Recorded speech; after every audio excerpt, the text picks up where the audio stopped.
Hey, Teddy K here for the Best Buy blog, and in this video review we take a look at the Samsung Galaxy S20 Ultra. This is the premium of the trio of Galaxy S20 phones, featuring an even bigger screen and new camera features.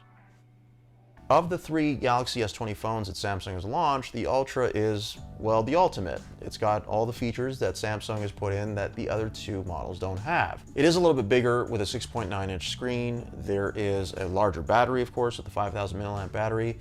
But generally, from a design perspective, and even from just from an internal spec perspective, it's actually quite similar to the other two phones. Headphone jack is gone. First time Samsung has done that for a Galaxy S phone, but I guess the time is coming. The dedicated Bixby button here on the edge is gone too. It's been integrated into the power button over here instead to make room. So all these things I think were done to make room for both the battery and for the depth sensor that's in the rear. And also for a larger image sensor, which I'll get to in a second. Now, as far as performance goes, I'm just going to gloss over that a little bit here because, again, I don't think there's too much to go into in any intricate detail. The thing's a beast. I mean, it's a workhorse, it's a powerhouse. You won't have any problem really doing anything with this device. I will say, though, that the addition of the 120 Hz refresh rate is a big deal. Everything just feels fluid and smooth when you use it. The only caveat, though, is that you can't use the highest resolution on the screen. So highest resolution is 3400 by 1080. You won't be able to have that and 120 Hz refresh on at the same time. So you got to choose between the two. I personally always chose the 120 refresh rate because I just noticed it more. As opposed to the high resolution, I don't know that it made a huge difference, at least to my eyes, but everybody's different. So from a performance standpoint, there's not much really for me to... I can't complain about anything. The phone was perfectly fine. I mean, watching video on it is fabulous. The HDR10 Plus support, I mean, the resolution, everything's great. I mean, video looks awesome on this phone. And at 6.9 inches, you're practically at tablet territory, so that's great. So then we get to the camera. Now, the camera is really the big differentiator for this device compared to the other two. And the main features that this has that the others don't have is the 108 megapixel sensor, the 100 times space zoom, and actually that's pretty much it, and the depth sensor, although the S20 Plus has that too. Those features now are, okay, I'm going to start with the space zoom because I was skeptical about it from the start when I first saw it, and I think I was right to be because I don't know, I just don't see a usable photo coming out of 100 times zoom. You'd be the judge. I mean, look for yourself. Is it a usable photo? To me, not a chance. It just isn't.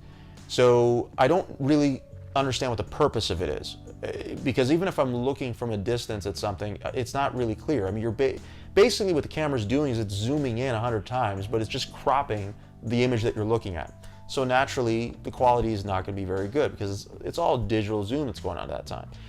The 30 times hybrid zoom, which uses the telephoto lens, so it's basically 4 times optical and then magnified further using digital zoom. Again, it's all right, but it's not amazing.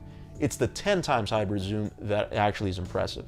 That's a mode I definitely recommend you use if you're going to have the phone. You can get that with the other two phones as well, but it's actually a little better on this because there's actually optical zoom in the telephoto lens here, where there is not in the other two phones. So in that regard, you do get better photos on 10 times hybrid zoom, at least from what I saw. So there's that. Now, the 108 megapixel camera, okay, so basically here's what's going on. It's a 12 megapixel sensor inside.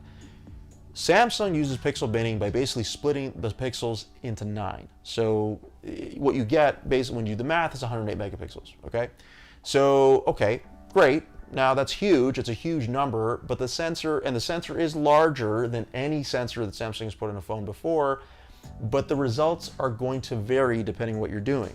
So for example, if you're in a well-lit scene and you're shooting at the 100 megapixels, not bad. I mean, you'll get a very good shot.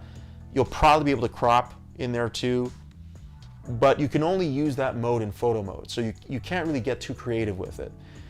On the other hand, when you're using the 12 megapixel sensor, you can do a lot more. So when you're shooting in night mode, for example, or you're shooting in pro mode, it's using that 12 megapixels instead of the 108. Those pixels are larger. Because the image sensor is larger, those pixels are larger too. They're bringing in more light, and you usually get a better low light shot. That being said, it's not as good as Google or Huawei, or in some cases the iPhone, although I think it beats the iPhone in other cases. So it's not the best of the bunch, but it is definitely a capable night mode. So you definitely want to use that when you have the opportunity. But even shooting just normally in photo mode, I was actually impressed at some of the shots that came out. I mean, just lit up, bright, not oversaturated. Although for some reason, this camera had a thing about smoothing out faces too much. So I don't know. It's just clearly there's some software that Samsung's put in there that over processes skin tones. And even though there's a little bit of an over sharpening in shots as well, skin tones are treated differently. They're treated the opposite, where it's actually smoothed out. It's overzealous. It doesn't need to be to that degree. And I actually wish Samsung would offer a slider so that you can determine how much of that you wanted. But for now, it's not there.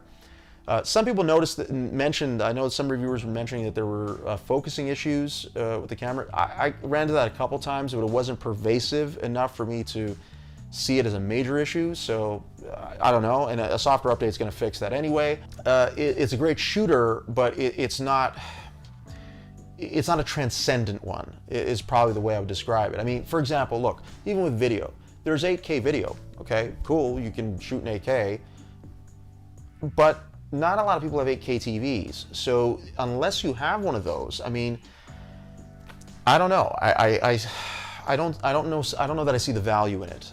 To me, the more valuable feature was 4K at 60 frames per second. Not every phone does that. This one does, and it does it well. So if you're going to shoot video, probably lean towards that over the 8K. I know you might be thinking that you're getting better quality with the 8K, but ultimately the frame rate does matter. And since 8K shoots at 24 frames per second, if you're going to shoot action, definitely go for the 4K 60 FPS. You won't go wrong. Pro video mode is new to this too, and I love it. I mean, this is basically pro photo mode just for video, and it works well. You can control the shutter, you control exposure, ISO, all those things that you would want to control. If you're a bit of a control freak with video, that's one way you can do it. Single take is a mode that Samsung also introduced in here, where basically it'll shoot a photo with all the lenses in the rear plus a couple of video clips too. Okay, it has its moments, I'll put it that way, because it's only really useful in certain moments. So if you're trying to capture a scene and you're trying to almost freeze it, but at the same time get a clip at the same time, like I'm thinking, okay, a kid blowing out the candles of a birthday cake, for example. It's a perfect situation to use it in because you're getting the photos, you're getting different angles and different perspectives, but at the same time you're getting the clip too. So you can't really go wrong with that. Same thing, like if a whale was coming out of the water, splashing out of the water, then that would probably be one of those cases where you might want to use that feature as well. But for everyday usage, not really. It's going to be a feature that you might turn towards in a certain situation, but that's it. With all that is going on here, the battery life is actually quite good. I was impressed. This thing lasted a day every day. And it was getting more than moderate usage. It was getting, from video streaming to music to photography, all of it. It handled it all very, very well. And I would expect the 5,000 milliamp battery to hold up well, but I think the 120 hertz refresh does impact the battery, but then again, so does the higher resolution. So remember earlier when I mentioned that you kind of make a choice, it's hard to say which one saps the battery more, but either way, you will be affected with battery life if you choose one or the other. I don't know that the effect is that significant. It depends on what you're doing or how you're using the phone. I found that the phone was fine, but definitely I got a little bit more life if I turned both of those features off and I just stuck to the 2400 by 1080 resolution. I'm going to summarize because I think the Ultra is so similar to the S20 Plus and to a lesser degree the S20 that you do have to kind of decide what you want to do. I mean, if you want the best, I guess, that Samsung has to offer, well, this is it. But the S20 Plus is more than capable and offers a lot of the same features.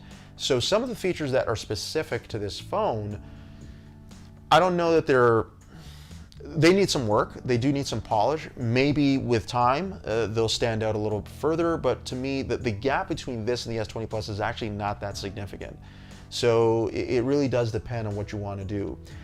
Again, it's a great phone. I wish the features that make it what it is stood out a little bit more. Perhaps they might in the future, but right now, it's a tighter race between this and the S20 Plus than perhaps you might have thought. And that's my review of the Samsung Galaxy S20 Ultra. For the Best Buy blog, I'm Teddy K. Thanks for watching.